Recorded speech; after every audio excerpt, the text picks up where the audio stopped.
Welcome to Subject to Changes, the podcast where we talk about all kinds of fun, entertaining things, such as movies and pro wrestling and other activities that people find joy from. Wouldn't you say that, Eric? I would. I would say all we do is talk about enjoyable things, Gino. As always, I am here with Eric Michaelian, my good buddy co-host. We are talking about some asylum stuff today. That's what they used to call the mental hospitals. Why are they called asylums still, Eric? Mental health facilities is what we call them now in the business. Oh, We are looking at some old school asylum films, starting off our Halloween season, buddy. you can't beat Halloween. The beautiful fall weather, the changing of the leaves, the Halloween decor at every corner, fucking pumpkin bread. How do you beat that, Eric? How can you beat pumpkin bread? I despise everything that tastes like pumpkin, so literally with any other type of bread. It, Pumpernickel, I'm good with pumpernickel. A good rye, something crusty and a sourdough, perhaps. I love it. there's not many breads I don't really enjoy, but pumpkin is it would make my top 10 at least. That would make your But top 10. yeah, it's good. It's good stuff. Oh, you're such a basic bitch sometimes. You know that? Well, Do you hey, have your pumpkin spice latte as well? Do you? Tell I us, don't Gino. The world wants to know. I don't support corporations, big money bastards. No, yeah, I don't. You're infiltrated by Big Pumpkin. I, uh, I'm a very when it comes to coffee, iced coffee, a very basic sort of guy. Espresso shot, a little bit of hazelnut mixed in there. But yeah, no, the pumpkin latte. Nah, I feel weird ordering it. Can I have a pumpkin latte, please? Plus, I don't even know what it I, is. What the fuck is it? it's pumpkin spice. It's like they put a little seasoning in there that tastes like pumpkin, or some kind of syrup that tastes like pumpkin, and it's basically just like pumpkin sugar water. Does it have a I don't caffeine know. kick? It probably does. Those stay-at-home moms really need a kick in the pants around like noon. Oh, they do. Yeah, we'll leave it at that. So we're talking about two movies. I think two movies that both flew under the radar, but they didn't fly under our radar, Eric. Absolutely not. And I want to say before we begin, Yeah. there's going to be some massive spoilers in this review for two really good movies. So you've hmm been warned. If you haven't seen these movies, I would completely recommend both of them. And I would as well. We're doing Bad Dreams and Session 9. If you've not heard of these and you value our opinion, you may want to watch these before you listen to all the good stuff we're about to expose. We like exposing stuff, and we want to bring you joy by doing it. Bad Dreams came out in 1988, and I bring that up, Eric, because there's not many better years for horror than 1988, which is why I think this one got lost in the mix. We had Night of the Demons, Pumpkinhead, Child's Play, the Blob remake, Friday the 13th, The New Blood, Elm Street 4, Dream Master, Phantasm 2, Halloween 4, Maniac Cop, American Gothic, Killer Clowns, Poltergeist 3, Slugs, Scarecrows, Cheerleader Camp. I mean, this is a fucking banner year for horror, don't you think? I heard you say Halloween 4. Yes. Okay. You don't And the like Halloween New 4? Blood.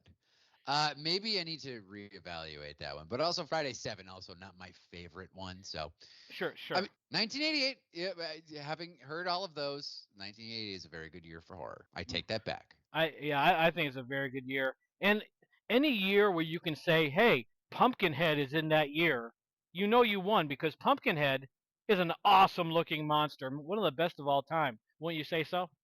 Oh, yeah, no, totally agree. What a fantastic creature. Love it. And the Pumpkinhead 2 was great. Good stuff. But we don't have to talk about Pumpkinhead. We're going to talk about Bad Dreams, which is which concerns one of my favorite things to talk about, cults. You have this very charismatic leader named Harris, played by Richard Lynch. He is going to do a death cult thing similar to like Jonestown, where he's going to have everyone set themselves on fire so they get to the other side. What did you think of this premise, and what do you think about these things like Heaven's Gate and Jonestown? Why do you think they appeal, and why do you think a guy like Harris would appeal to this group? I think people are really attracted to strong personalities, people who are very self-assured, people Hmm. who are seems like they have all this knowledge. You know, if you look at like someone like Charlie Manson, stuff like that, they Hmm. were very sure of everything they're saying, and people really like a confident leader. No matter what they're saying, as long as you say it confidently, people will probably follow you.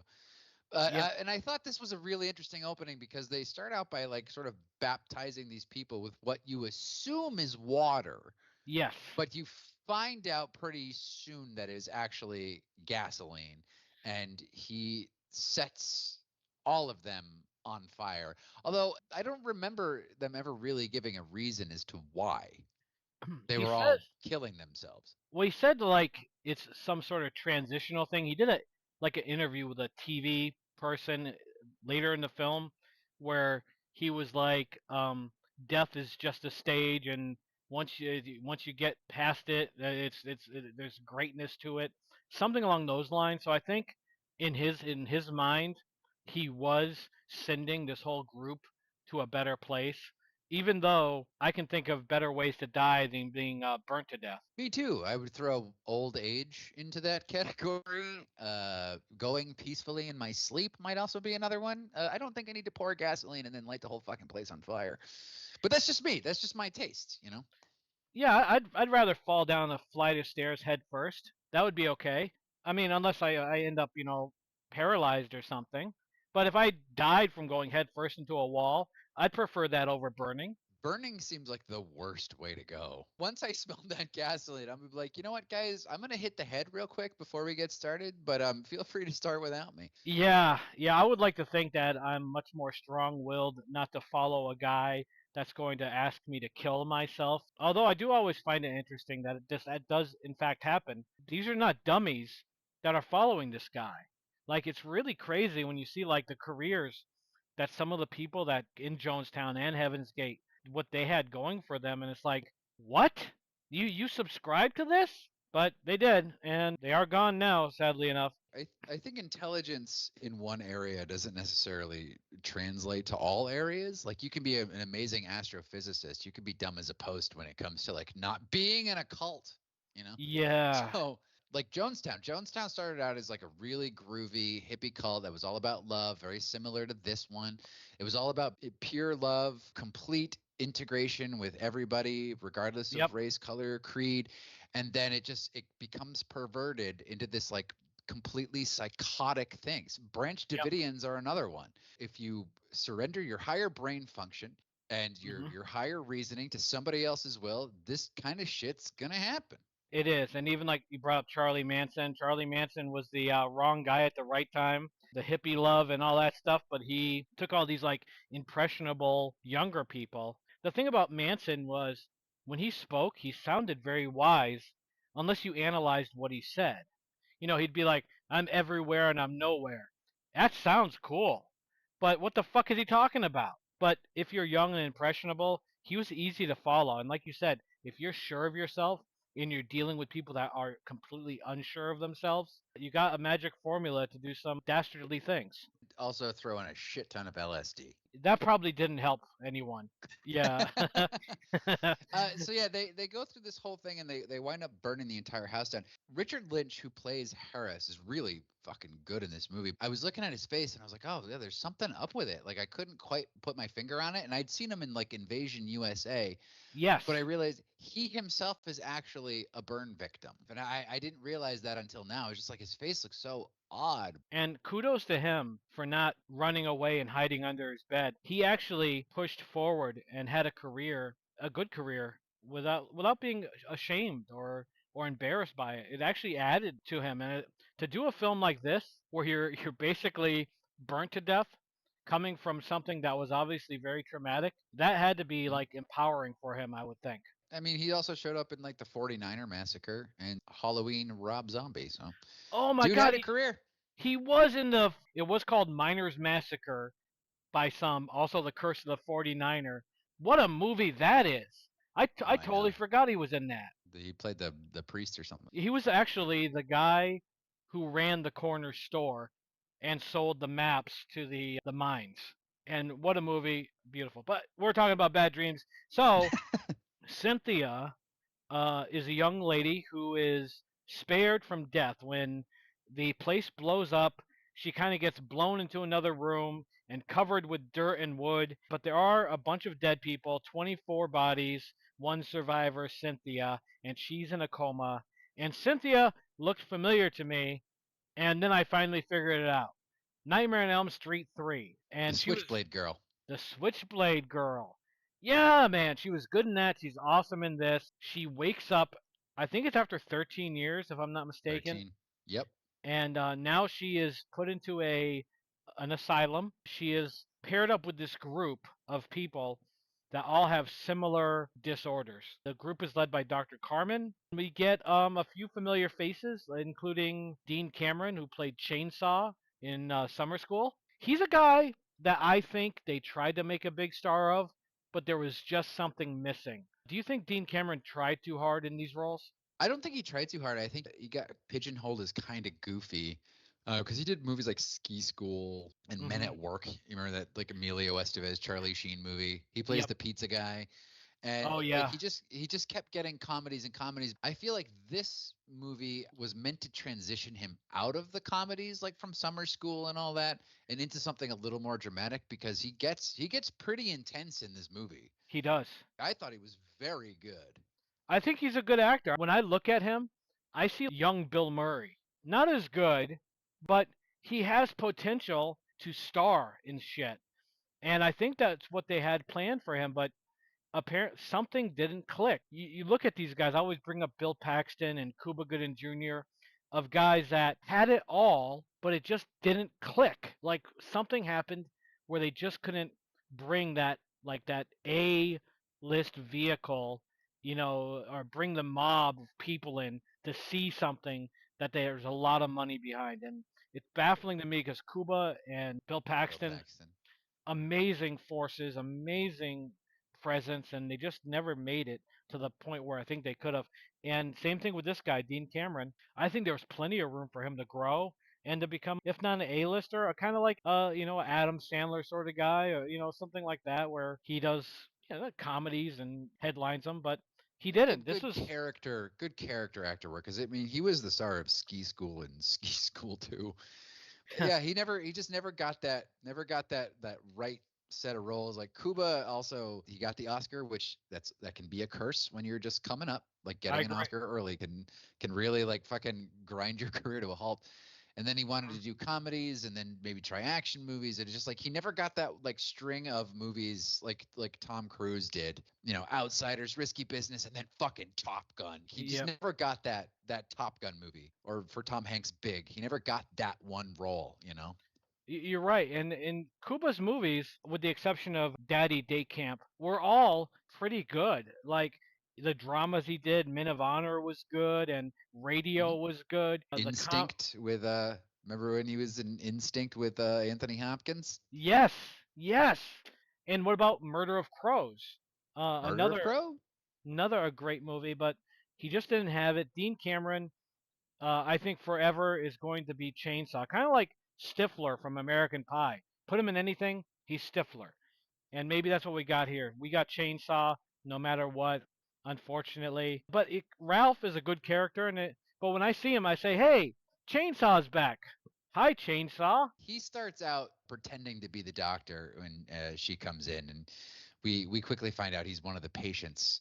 And she's put in this group for people with borderline personality disorder, which I was kind of like, wait, why is she in that? And then Yeah. it sort of makes sense into the plot. So we meet all these people who are in the group with her, and she Hmm. starts having visions of Harris in her dreams. He says, "I'm going to be coming for you." He's like in the vents, and then we meet Lana, played by E.G. Daly, Yes, yes, yes. who's part of the group, and she tries to make friends with Cynthia. Cynthia rejects her, and then the next thing you know, Lana is dead in the therapy pool. It looks like she has taken her life. What did you think about that sort of relationship? Because I really love E.G. Daly as an actor. She's Me from too. Valley Girl, and she played Tommy Pickles in Rugrats.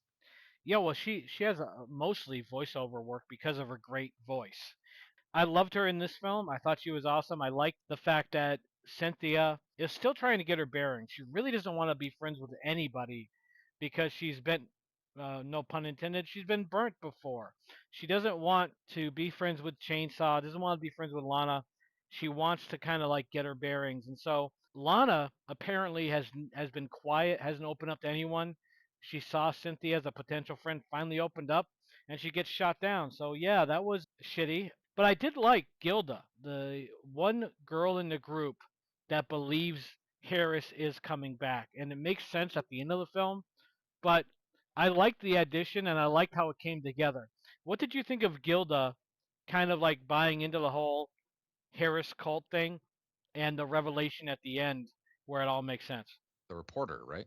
No, no, she was the black chick, the one that Oh, yeah. She wasn't very good at all. There was like nothing behind her performance. She was just kind of saying lines like really blandly. And that's bad direction in my opinion. I hated that.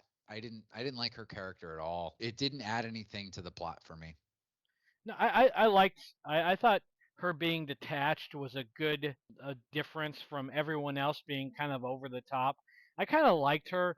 I didn't like, spoiler alert, how she killed herself at the end. Her delivery there did stink. I'll give you that.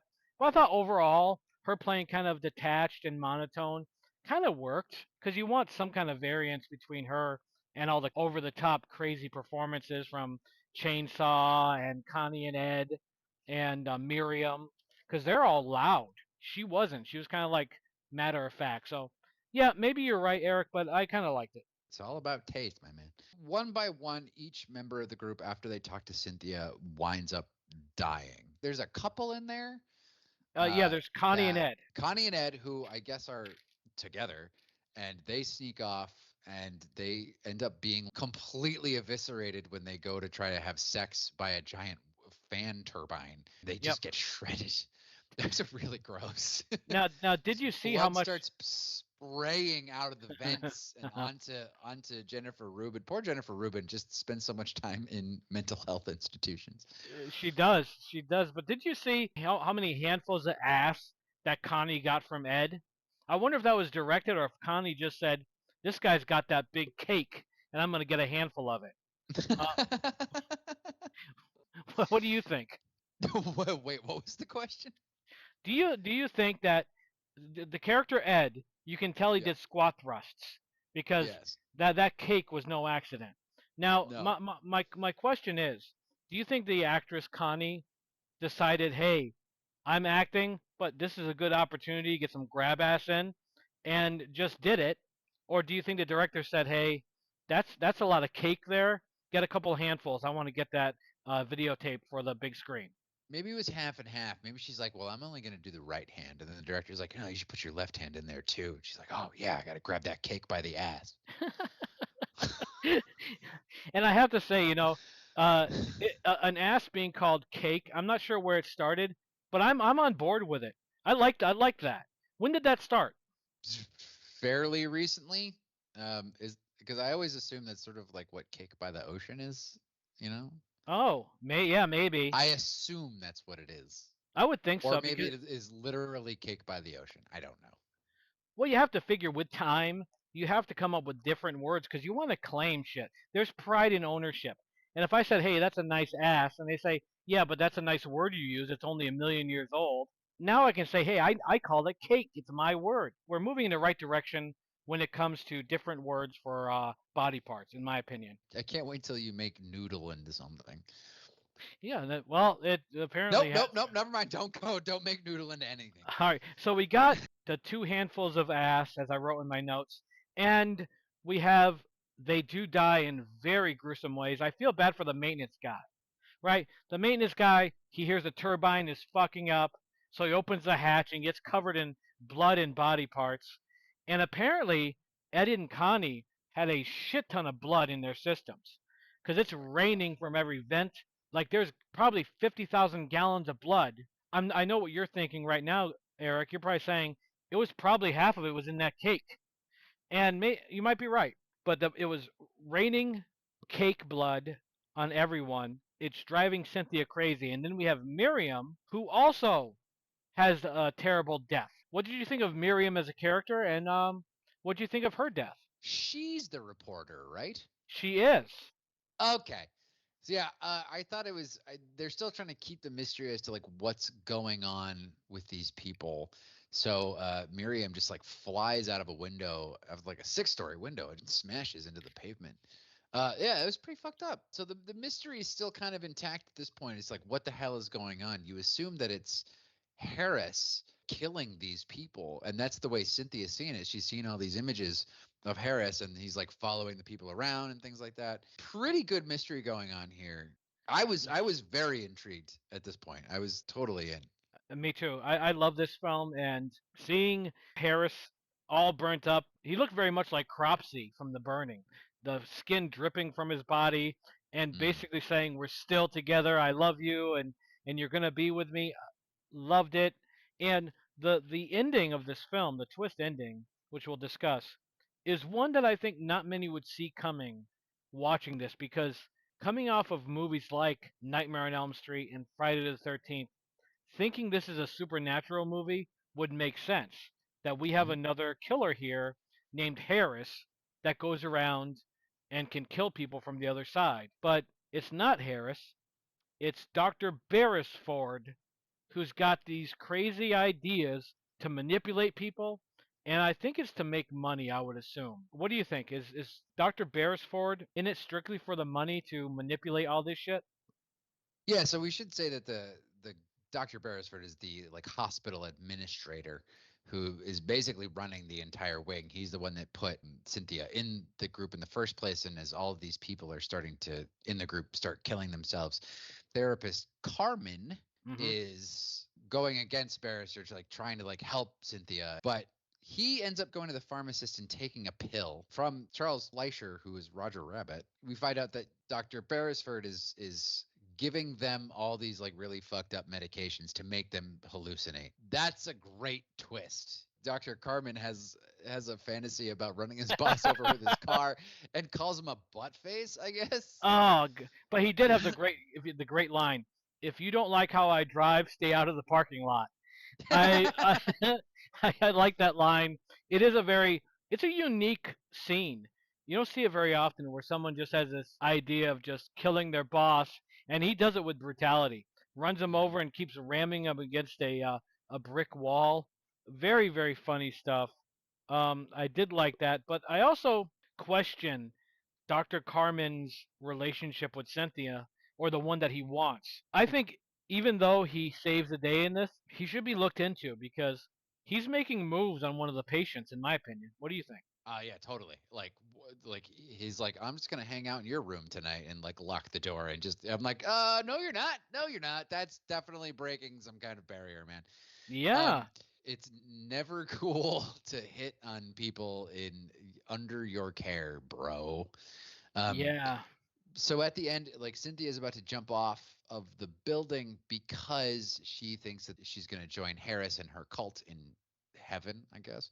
Carmen, the doctor, is holding on to her as she's about to fall off this building.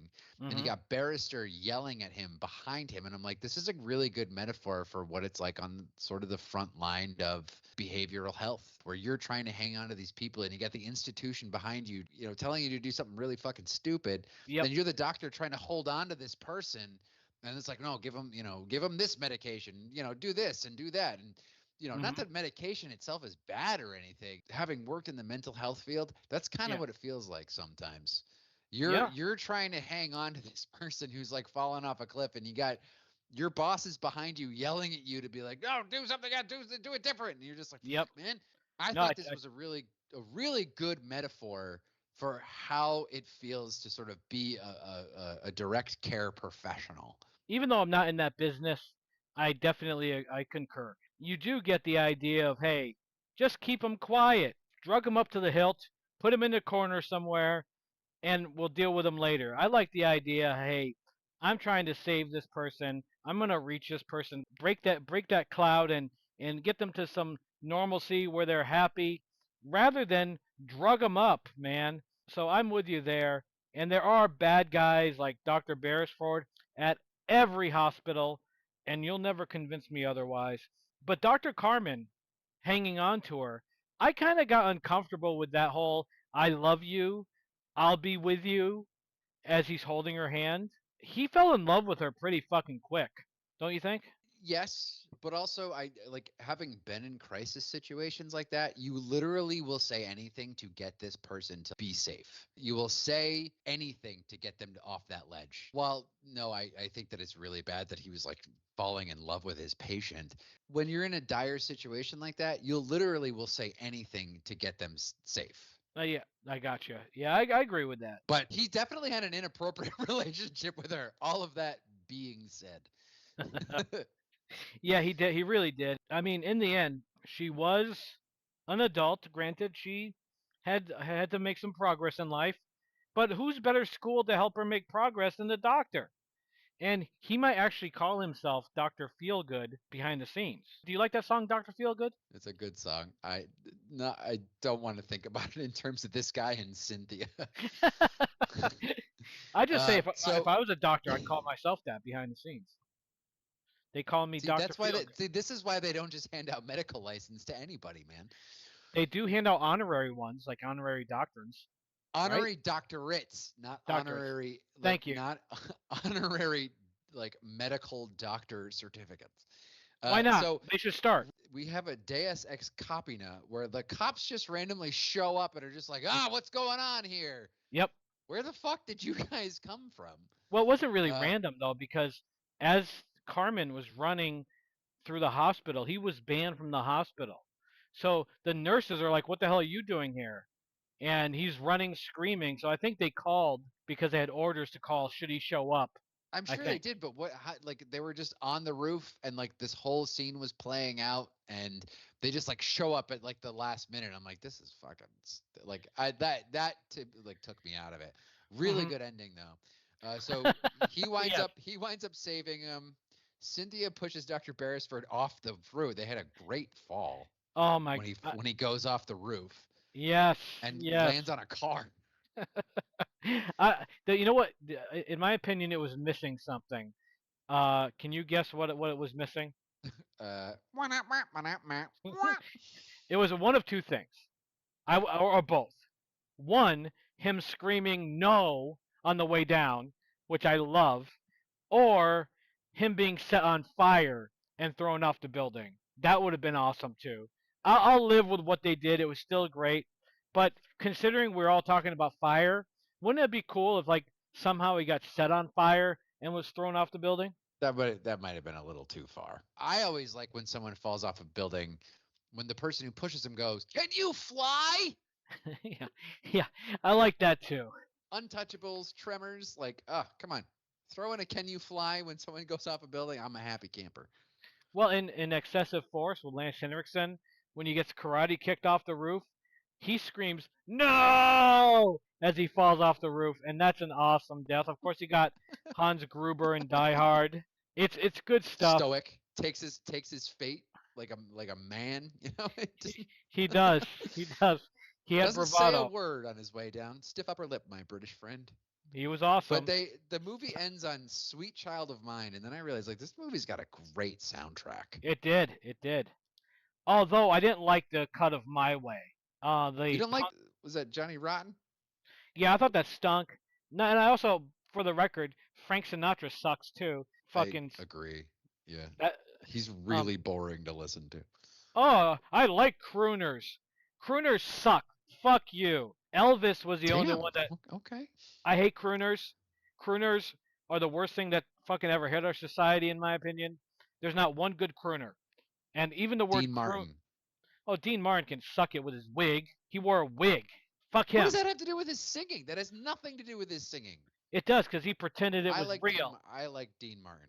That I could leave the "When the Moon Hits Your Eye" like a big pizza pie. That can stay in the ground. But Yep. he's a good singer. Well, you know what that song probably meant, right? You can No. figure it out. That's a No. face bath. No. No? What did you think of the end of Bad Dreams, Geno? Oh, okay.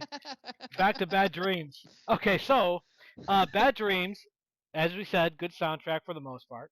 I love the ending. I love the fact that Doctor Beresford is like the cops show up. He thinks he's got them all situated, but he kind of realizes he's fucked. So he's gonna blow his brains out right in front of everybody. And then he ends up taking a gun and points it at Carmen. Cynthia pushes him off the roof, which is a thing of beauty. I love the flipping back and forth between she sees Beresford, then she sees Harris, and back and forth. I love that. Good stuff. I love this movie. This movie I haven't watched in so long. I forgot how much I loved it. This is a great movie, great ending, and great soundtrack minus My Way. I had never heard of this movie when you recommended it to me, and I was like, oh, it's barely 80 minutes long. Yep. And it goes by so fast, but it's such a good little contained movie. And the guy who directed it, Andrew Fleming, he also did The Craft and like Nancy Drew, and it was written by the guy who did Die Hard. How can you lose? You can't It- lose. right. And it's got a great cast. It's got a great premise. It's really interesting. It's really sort of like off kilter in a lot of ways. I agree. Some social commentary in there with Dean Cameron going on about how they charge them for everything. There's like one Yes. quote where it's like, "You charge us $70 for a blanket. Like, how much is it going to cost to take away our dead bodies?" I was like, "Damn, son, Yeah. don't worry, You're, we're still dealing with that." well, when my wife was in the hospital, I paid $16 for a small ginger ale. They fuck you sideways until you can't walk for a week. Yeah, Yeah, this was a really good movie with a really good twist. The acting in it was really good, except for that one girl. Gilda. And I would say overall, this is a great movie. You should totally watch it. Yeah, it's wonderful. It's a great movie, and I would say if you're gonna have a just a marathon of movies, just pick the year 1988. You got plenty of movies to choose from. Even Slugs and Lone Wolf are from 1988. This is a wonderful year to just chill out and watch movies. My goodness, 88. What a wonderful year. We'll have to Okay, revisit it at some point and do a year in review of 88. I think it merits one. The music was right. The movies were right. Life was right. Everything was right. Something happened. You know, Holy shit. You know what I just realized? what's that? You saying that, like, there's been like a Halloween movie revival like every 10 years. Yep, 78, 88 was The Return of Michael Myers, yep, 98 was H2O. yep, Now, this is where it gets thrown off. 2007 was the Rob Zombie reboot. yep, And then 2018 was the Halloween fourth yeah. reboot or whatever the fuck. It keeps coming Yeah. back. Oh, I didn't realize that. Man.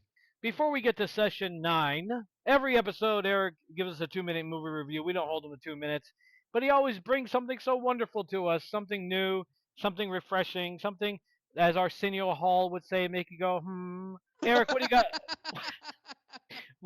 What do you got lined up for us this episode? That was a good lead-in. That was a really good. I blew it for you. Sorry, man. That's okay. Real quick, I saw a movie called Inhabitants, which was directed and written by Michael McClung, and stars Anna Jacoby Heron and Josh Rivera. A pretty decent movie. It was on, I believe it was on Shudder or Prime Video or something like that. Hmm. It was pretty good. It's about a couple who buy a house and strange things start happening in it. So yeah, pretty good movie if you got a little bit of time. And then I got to go to the cinema to see Hmm. Caught Stealing by Darren Aronofsky, starring Austin Butler and Zoe Kravitz. It was written by Charlie Houston, who also wrote the novel. It's a fun little movie about a guy who gets involved with gangsters by accident. Austin Butler is really good in this with Zoe Kravitz. It's like one of those fun 1990s caper movies, like Hmm. something like Guy Ritchie would have done. Like Nice. in the same vein as like Lock, Stock or Snatch. Like it's good, fast, kinetic energy. It's full of life. It's full of vitality. It's kind of somber a lot in places, Hmm. but I really enjoyed it. It was good to sort of get like just a good fun crime movie back. You don't see a Yes. lot of these anymore, so I would highly recommend Caught Stealing. Maybe not necessarily in cinemas. Definitely give it a watch. It was a lot of fun. It sounds good, and I like films that are kind of off the beaten path and aren't these big commercial rinse and repeat bullshit that we see today. I want to see new stuff. I want to see new ideas. I will check that out, Eric. And once again, thank you. Once again, you've enlightened us, which is why we appreciate this segment so much. Doing the best I got with what I can. That's all we can ask. That's all we. I know this is difficult, Mary, and that's why we're here to help, okay? I miss Peter. I miss him so much. Mary, I want you to try to remember what happened 22 years ago on Christmas night in Lowell. That's when we grew up. Yes. Can you tell me what happened that night in Lowell? Nothing happened. Session 9, the film that you recommended, Eric, left a lasting impression on me. I owned it on DVD. I still own it, thankfully. A few things. One, owning it on DVD when you put it into your Blu-ray player and play, it brings you back to the video store days when I found this movie at Hollywood Video. Nostalgia, the fond memories hit me like a flood of love, if you will. As I watched this movie, I realized they don't make films like this anymore. Something relatively low budget with heavy emphasis on the location as the main character. What an amazing location and amazing film. Eric, why did you choose Session 9? How did it strike your fancy? Session 9 is actually one of my favorite horror movies. I was fascinated when I first saw it. I saw it when it first came out on DVD. This real location of the Danvers Mental Institute. It's massive, and it's what Arkham Asylum is. It's based on this Danvers Mental Asylum, Hmm. and like I just remember like the creepy atmosphere. It's a practical set and a practical location. It's it's so hard these days because you see so many just like CGI like backgrounds and like fake backgrounds, and like they filmed it almost entirely on location here, and Yep. it you cannot fake that atmosphere. It becomes part of the character. You start feeling like it's almost like it's whispering in your ear. What a fantastic idea. Like taking a look at this thing, which has now been demolished. It's now condos. I tried to visit it maybe like 10 years ago, Uh huh. but yeah, it's all gone now. Just visually striking. It's just sits there almost in like this kind of like hibernation at the beginning of the film. They go in the gate to go check it out. Just real quick, the basic premise is that this mental asylum is being reclaimed by the town of Danvers that it's in, and they Hmm. hire this team of hazmat workers to go and clean out all the asbestos and take out all the toxic molding. And so that's the basic premise of this. When they go into that gate and the thing is just looming large on the hill, it's always in the background when they take their lunch break, and it's just such a beautiful movie. And to have this like amazing location that no longer exists, so this cannot be done again. No, It no. exists in this one moment in time. It's fucking gorgeous. Gino, what did you think about Danvers State Institution? When I saw it, I initially thought like kind of reminds me of Shawshank, the way they shot it, Hmm. the overhead shots and everything. I was glad that no one got it in the shower like they did in Shawshank. That was one immediate point in this film's favor. But I did love the look of the building, the just the atmosphere. Like when you see that building, the building is the most notable character in the film. It's really an amazing place. I'm glad they made this film because this film could be considered historic just because it captured something that no longer exists and that is an important part of history. Loved it. Great location, great cast, and you really can't go wrong. Like with Dave Caruso, I'm guessing Caruso probably didn't get paid what he typically gets paid for this and probably just saw the screenplay and the location just in his artist heart said, "This one's for me." What do you think? You think Caruso did this for the love of the screenplay and location, like I do? I don't know. I think that at this point he left NYPD Blue. He had done Jade and Red Rock West and all of these movies that didn't do too well. So he might have needed something small. His performance style is not for everybody. And it's I not for every project. Yeah. David Caruso is a really intense actor, even to the point where you're like, that doesn't make sense in this scene, bro. Like, why are you so intense? Later in the film, they're all kind of like at each other's throats. They decide to split up something, and they do this like pushing on him, and he goes, "Hey, fuck you. And you're just like that's the most epic fuck you, but you know what? Scene didn't really call for it, bro. He's so intense, and I see why they put him on CSI Miami, because it's just like, yeah, this guy looks fucking insane, but you can't not look at him. He just takes over every shot He does. What with have his you big seen? ginger hair. I love that ginger hair. Have you seen him in Blue City with Judd Nelson? No, I haven't. Great movie. That one bombed, but he played Judd Nelson's buddy in it. He was good in that, and it was kind of like he went from serious to jovial. Like he showed some sort of dimension to his acting. But in this film, Session 9, he's flat out drama all the way. Mm, Although, do you think that they paid him more money to wear that stupid bomber jacket? I would assume yes. probably. Like, I'm not putting that thing on. What if we gave you an extra $200, David Caruso? And he's like, all right. Mm. we got Gordy, played by Peter Mullen, and we'll get to him. Played by Peter Mullen, he runs this company that's sort of taken a nosedive since he had a daughter, Yes. and basically begs his buddy to say, please give me this bid. I need the work. We'll do this entire building in 1 week.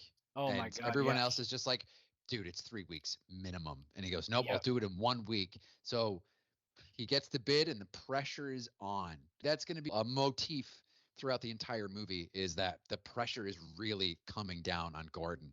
They're all just like working, working, working. A lot of times they're slacking off, to be honest with you. You also have Hank, played by Josh Lucas, and Jeff, played by Brendan Saxton III. I feel like everybody in this movie, with the exception of like the guy who played Mike, Stephen Gavedon, Hmm. were a little over the top. Their performances were pretty elevated. What do you think? I agree with you. I think, like you said, Jeff and Hank, especially Hank. He reminded me of Adam Sandler's friend from Wedding Singer. I thought that's who it was at first, but it wasn't. But he just had that over the top delivery.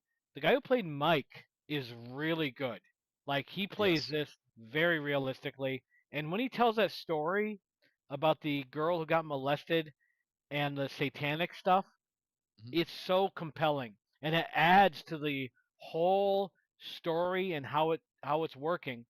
But it also is a reflection of what was happening with like hypnotic regression at that time, that this satanic panic stuff was everywhere. So I like the nod to that, and I like how they incorporated it into the entire story, because Gordon didn't need a lot to start fucking with his head even more. That was more fuel for the fire to bring him to go even crazier.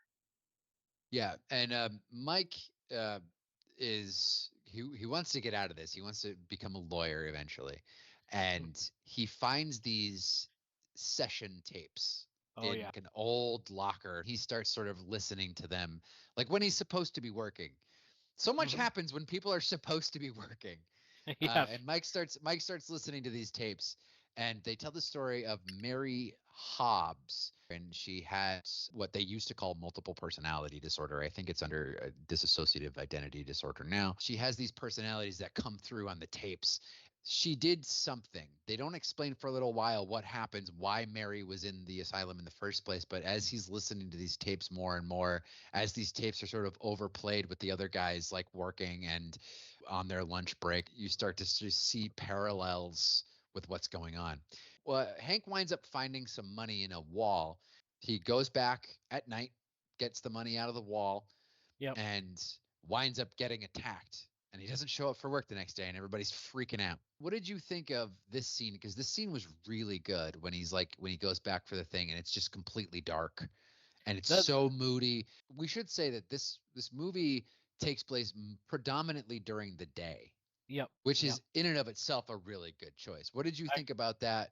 It taking place during the day, and this scene, the like one of the only scenes that takes place at night. when a film takes place during the day, a horror film or a suspense film, it adds another layer of terror, because that's when you're supposed to be safe. The bad things come out at night. But here, the fact that it's there throughout, I think makes it more unnerving. What was most unnerving was when Hank found the money, and this is just a testament to the editing and the cinematography. He moved all these bricks, and he's getting all this money, and he's finding bone and hair, and he kind of ignores it. But it's actually the other side of where they cremated people. I was like, oh God, that's morbid. So well done. It was really unsettling. And then, as you said, it's nighttime. He's in this huge, enormous building that has nothing but a bad history, and he runs into something and you don't know what it is. So, yeah, very well done all around. I really enjoyed it. It still bothers me that that was the cremator or whatever the fuck they call it. Crematorium. Yeah, let's go with that. That's like really the only overtly horror scene in the movie. This is to me the pinnacle of slow burn horror. What do you think the secret is to slow burn horror? You don't want to be too boring about it, but you also don't want to give everything away. So like what do you think is like the right balance of drama to actual horror elements in a movie? A lot of it is the good writing and character development and understanding how people tick. When you watch this film, they set the tone. You're already interested in the dynamic between Hank and Phil, where Phil's girlfriend left for Hank. So you have that going on. You have Mike, who does the molester satanic story about maybe 30 minutes in. When it comes to a slow burn, it's feeding the audience enough, just enough to keep them very interested. Because when that molester satanic story was told, I'm like, oh shit, this is compelling. And that's a testament to the writing. To do a slow burn, if you can't write and tell a story, it'll be dull. You'll have a paranormal activity on your hands of just nothing, nothing, nothing, then a payoff. Where here, it's almost like the writer and filmmaker is bringing the viewer into a world where anything can happen at any time, and there's a level of mystery. You have to stay on to find out what's going to happen, and that's the key. I think you have to make it so the viewer wants to know what's up. You can't show the hand, but you can show a little bit, and they did it well here. The guy who wrote it, Brad Anderson, who also did The Machinist, The Call, and Vanishing on 7th Street, he and the guy who played Mike wrote the thing as well. I think that the moodiness of the place and those like sort of morbid stories, because this is before people kind of got saturated with the true crime stuff. Like you could tell a story like that in a movie and it's really fucking compelling, but it's sort of told flatly, and like you have these other images that are popping in where like a spider is like eating a grasshopper or something like that. Yes, yes, yes. And it's like very subtle stuff, keeps you going. And I think this is like, if you really want to do a really solid moody film with Hmm. really good writing, like this is the shit you probably should be studying. It doesn't really do jump scares that much. No, Actually, I don't think it does jump scares at all, does it? it doesn't. Not at all. No, it's all tension, and it's all this boiling pot of personalities. If you want to do a good intricate story, this would actually make a pretty good play. I agree. And throughout the movie, there's like little mysteries. Gordon sees Phil talking to like two kids, and you're like, what the hell? Like, what the hell? What? Why is that? Yep. I mean, you find out later he's just buying weed from them, you know. Yep. But it sets everyone's suspicion, and they all start pointing fingers at each other and like accusing each other of things. This is how you do a boiling pot, a slow boiling pot horror movie. It is. It's done incredibly well, and the tension in the group, because none of these guys have money. They're all struggling. So Yeah. they're looking at this 10 grand that they're getting as salvation. And Gordon has been fucking shit up from jump. So when Phil starts saying, "Hey, we got to do something about Gordon here," and Gordon overhears it, Yeah. it's like you don't know what Gordon's gonna do.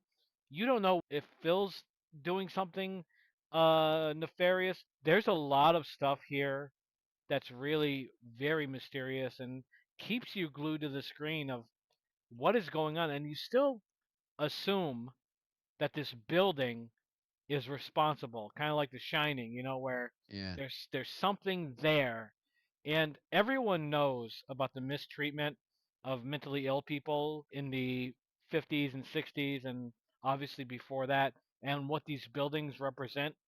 So when you start hearing these old audio tapes of Mary, it's very easy to connect it to the mistreatment of these poor people back in the day, and it adds another unnerving element to it. So this film tapped into something, I'm sure, with great intent.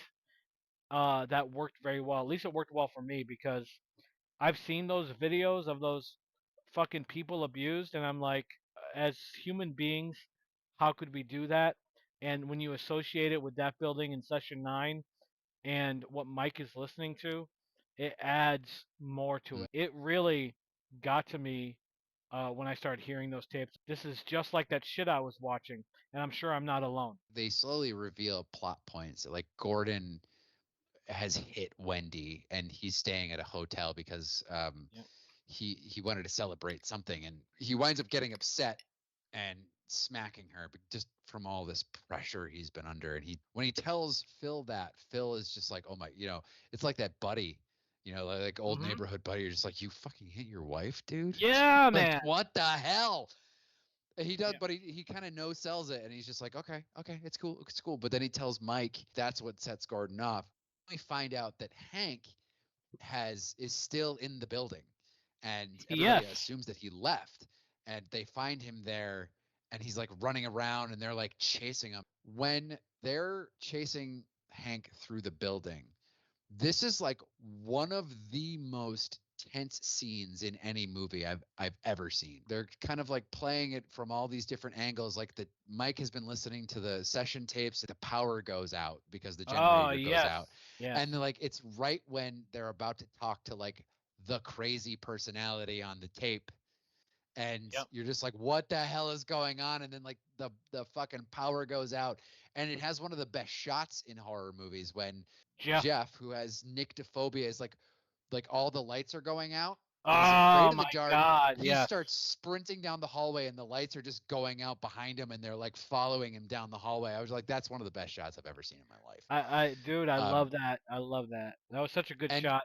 Phil is just like going down this hallway, and you can hear Hank talking, and you can hear his music playing, and it's just like, and Gordon is still like out there like running around, and like it's like, oh my god. Like I showed this to a friend a couple of years ago, and they literally could not watch it. It was so tense. What was going on screen was just too fucking tense. Hmm. And then right at the pinnacle of what's happening, they cut to the next day, Yes. and I'm like, holy shit, what the fuck is going on?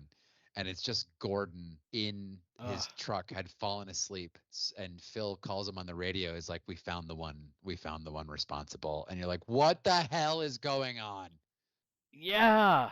Oh, What dude, a this is a fucking horror movie. This is one of the best movies. It's one of my favorite movies. Like when you know what happens, it's a completely different movie than when you're watching it for the first time. So we're going to spoil what happens for you guys. Mhm. I cannot recommend enough. Watch this movie before you hear what we're about to say. I mean, good luck finding it, but like, watch the movie. Yeah, isn't it a shame? I think it's out of print as far as physical media goes, and it's it's on Amazon Prime. I think you can rent it for like $4 or something like that. God damn it. Like if you like horror movies, like rent this movie. yeah, and then you can also go to places like, I'm not sure, I think it's regional, but there. Have you heard of Blue Moose? No, what's that? Um, Blue Moose is a huge store that's a chain, but they're enormous stores that have vinyl, Blu-rays, DVDs, video games, toys. It's a dream come true. You walk in and it's just like this enormous store that has like everything you can think of. They must have just bought every movie from every video store. They're in New Hampshire and Maine and Rhode Island. And when I go there, I spend like $500 because they have Holy everything. shit. If you like physical media, I see. anytime. It's Bull Moose. Bull Moose. I always call it Blue Moose. Bull Moose. Bull Moose. Okay, so this is your last exit before we go into Spoiler Town. Okay, so here we go. Spoiler Town. So Go for it, Eric.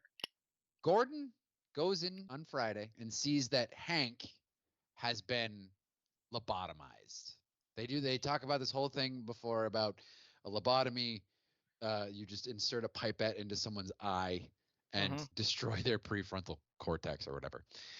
He finds Hank, and then Phil says, look, he was a liability. We had to take care of him, and Yep. Phil starts saying, Gordon, I need you to wake up. And Gordon's like, who did this? Who did this? You did this. He goes, I need you to wake up. And he screams, I'm fucking awake. And then you realize that Phil's not there and Gordon is talking to nobody. And it is very obvious that Gordon has killed his entire team. Some guy named Craig McManus, who is played by Larry Fossenden, who's a great actor. He made that movie Thirst.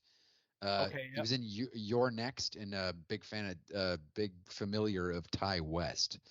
Okay. He shows up. He sees that Hank's been lobotomized, and Gordon fucking sticks a fucking lobotomy thing in his eyeball too. God. Oh my god! Brutal. Brutal. I'm stressed just talking about it.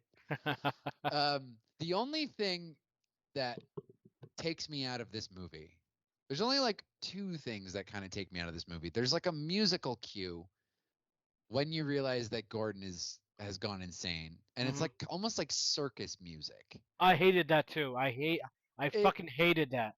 It just doesn't. It's just like, I'm like, that's too far, guys. That's way too much. We don't need that.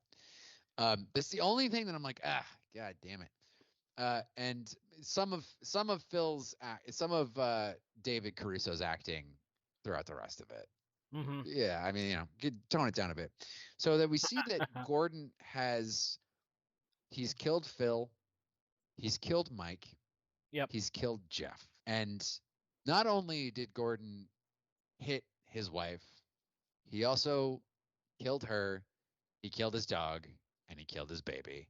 And it's all done through voiceover, and the horrific images that come into your mind when you don't see what happened. Yes.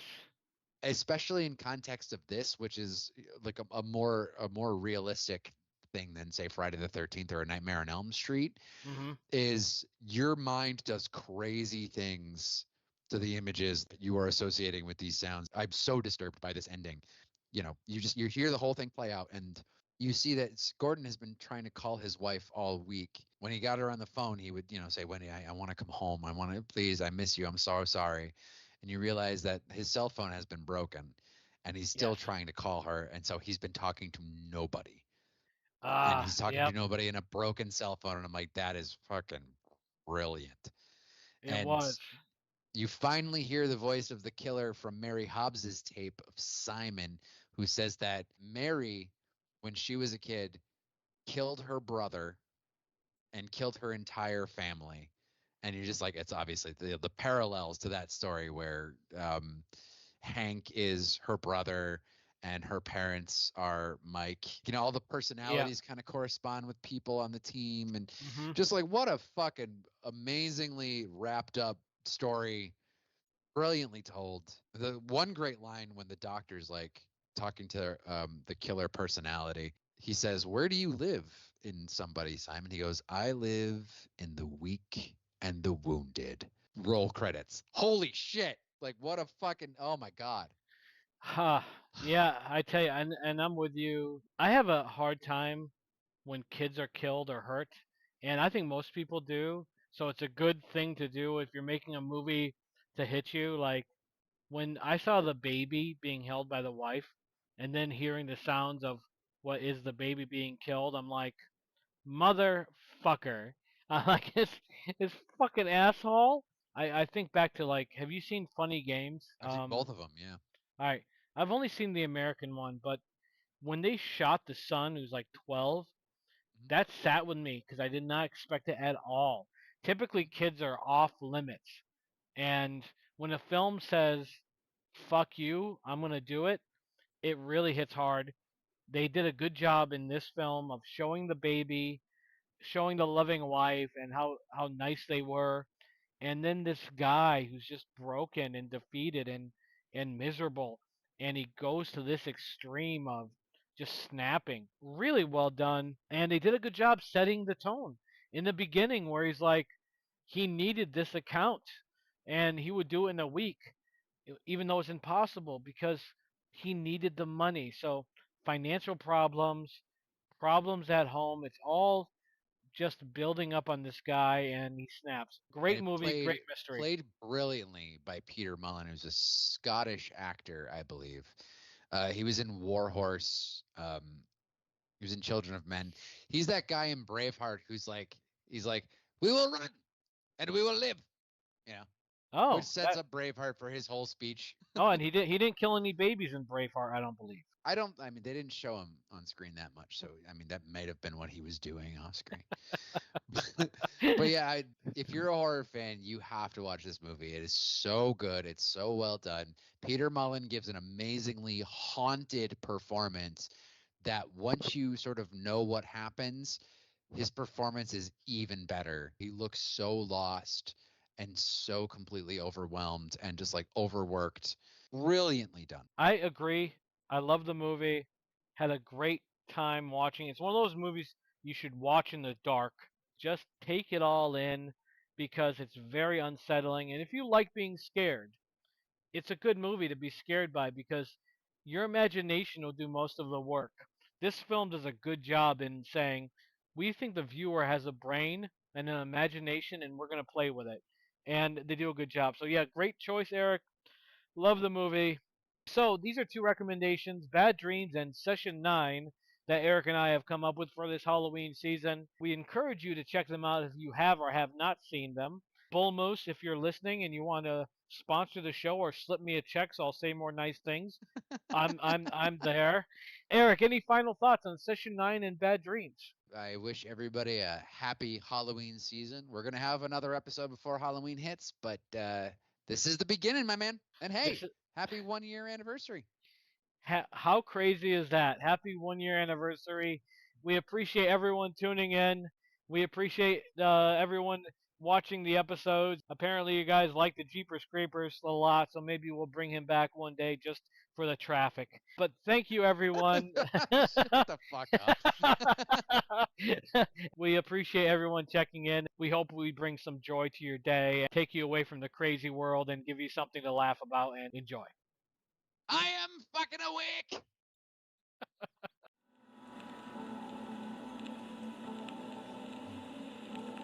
And where do you live, Simon?